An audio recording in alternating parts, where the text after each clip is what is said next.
Welcome to our PTV news broadcast today at Tuesday. I'm James Munjuga and these are top stories.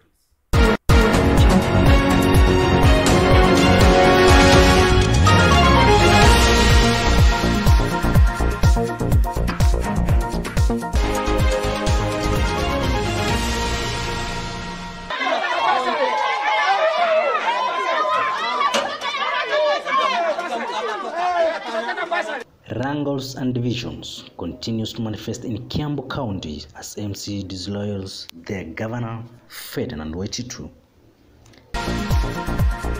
Once and for all, we will address the issue of statelessness. We are glad that we've made the first right step. A group of senators and MPs have called on a new legislation to address the rising number of street persons. And in Laikipia County, women have been challenged to enroll for the National Insurance Health Scheme to enable them access treatment to authorized health service.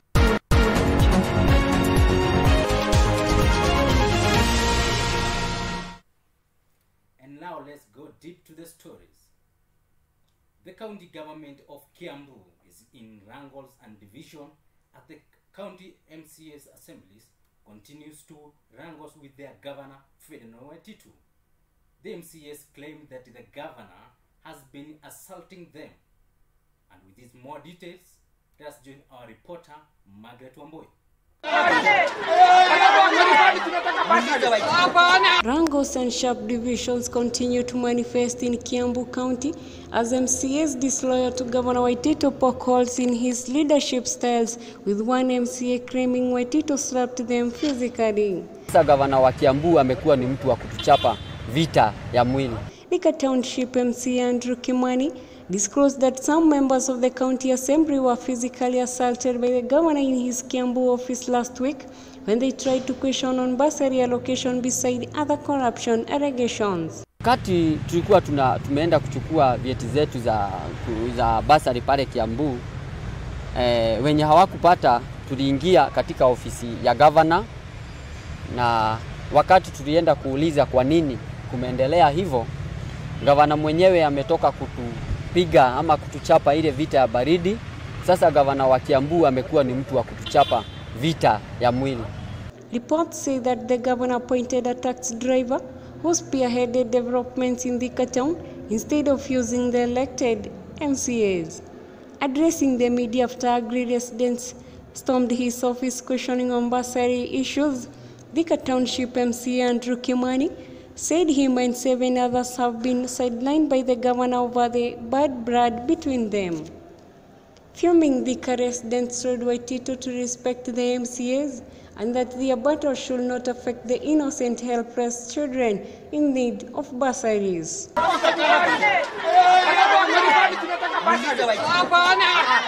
Margaret Wamboy reporting for PTV, Kiambu County. And in Machakos County, the MCAs urged the 3 governors in the region of Ukambani to embrace unity so as to keep the community in another level. Our reporter Makimondo with more details. Now, the political temperature of the state had lost booming, and a Machakos County Assembly member has urged Wiper Party Kalonzo Musyoka to quit active politics and pave way for fresh leadership to propel the community to the next level. Alfred Mutua, I spokesman for 10 years. Members drawn from different political parties, including Wiper, Jubilee and Maendeleo Chapchap, embraced at the same time the newly formed unity among the Drew Kambani governors, Alfred Mutua, Charity Ngilu, so as Kibudha Kibwana. The assembly members added that the Southeastern Kenyan Economic Bloc, made by the 3 county chiefs, was the ultimate vehicle required to roll back poverty and stimulate economic growth in the region. The community is crying for development and economic empowerment. We want our roads tarmacked, clean water for all our households. Speaking in a Machakos hotel at a press conference, they accused Musyoka of failing to achieve any tangible development for the 3 decades down the line.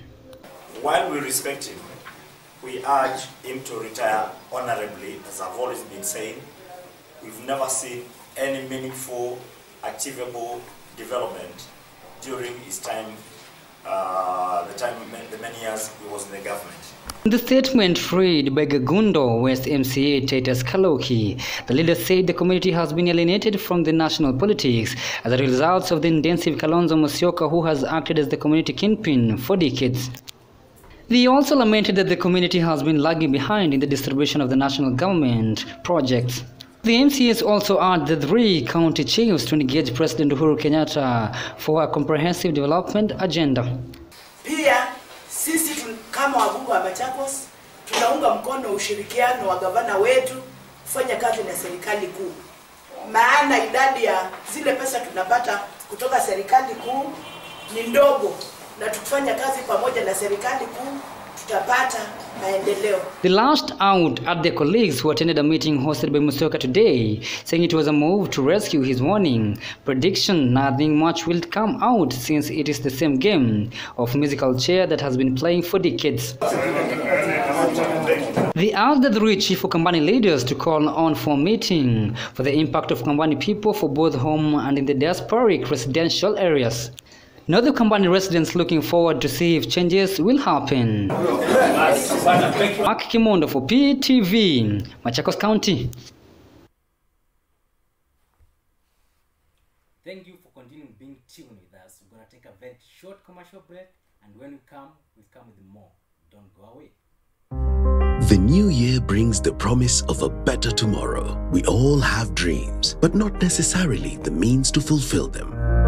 Pendeza Weaving Group is a community help group that came together to improve livelihoods in their community. We had a life of hopelessness. Kwenda hospitali nikapimwa nikapatikana niko positive. Sasa nika lose hope in life. Nilikuwa kwenye nyumba kadogo. Ikija mvua tunalowana wote mumo kwenye nyumba. Inspired by their story, Safaricom partnered with Pendeza to create opportunities for even more weavers. Safaricom imetuletea maendeleo. Sasa hii kazi ndio inanitunza. Kibinafsi mimi imenisaidia. Watoto wangu wanaweza kuvaa. We no longer beg. We no longer look like a burden to the community. And in the spirit of Twaweza, we are calling you to share your community's dreams so that we can help bring them to life. Simply fill in an application form available at all Safaricom shops by 30th January 2019.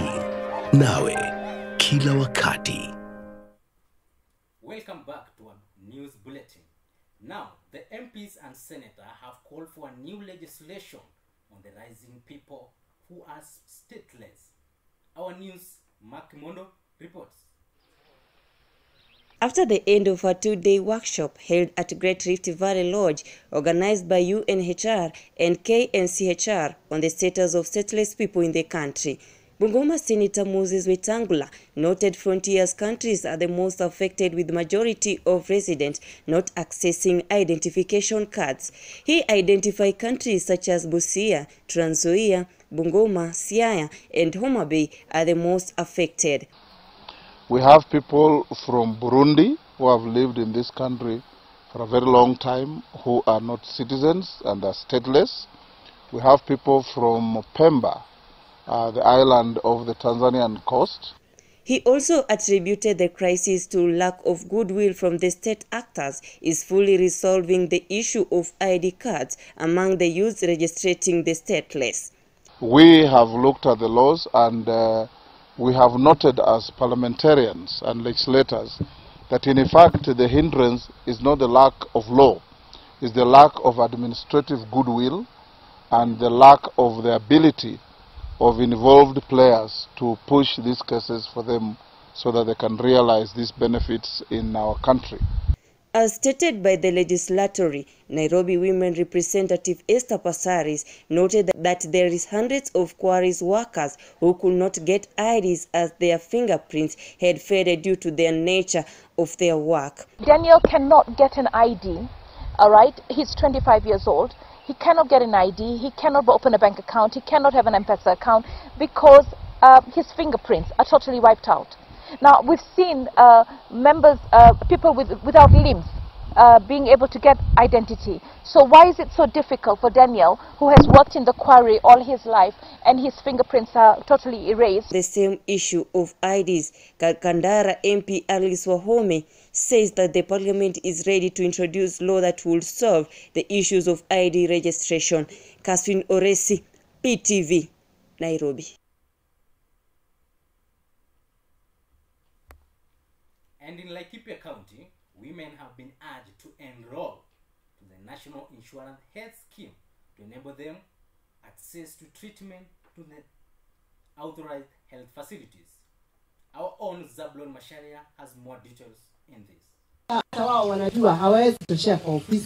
Women in Laikipia County have been challenged to enroll for the National Insurance Health System to enable them get access to medical treatment in the authorized health facilities.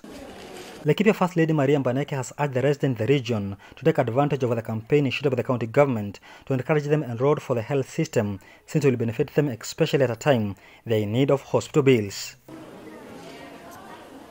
Speaking at Olmoran Trading Center during the Beyond Zero campaign, the First Lady challenged the expectant mothers to ensure that they seek professional medication from the county government. Imekuwa ya kujiandikisha na NHIF. Wacha niwaambie ndugu zangu, maneno ya harambee ya hospitali tunataka kuangamiza Laikipia County. Tuko pamoja?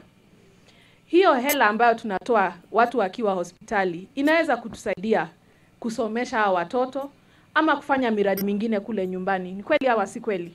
She lamented that the Beyond Zero program initiated by the First Lady Margaret Kenyatta provide baby wrappers, roundry soaps, and all equipments used in the delivery table. These essential items that are not easily afforded by pregnant mothers in the rural areas, as opposed to the clothes they use mostly unwashed rags to wrap their newborn babies. Na NHIF, yani umechukua ile kadi na unalipa 500 ama tukipenda shilingi 20. Shilingi ngapi? 20 kwa siku. Tuko pamoja? Yule mzee nimeona ameinua mkono. Sio ni kweli mzee? And by providing a clean wrapper and all the polythene sheet, which is only for one use, but on the other side, Mama Kit has made a dramatic change in the delivery procedure. Zabel Masharia, 4PTV, Nairobi. Thank you for staying tuned to our news bulletin. I'm James Mjuga. Stay tuned. Until tomorrow, good night.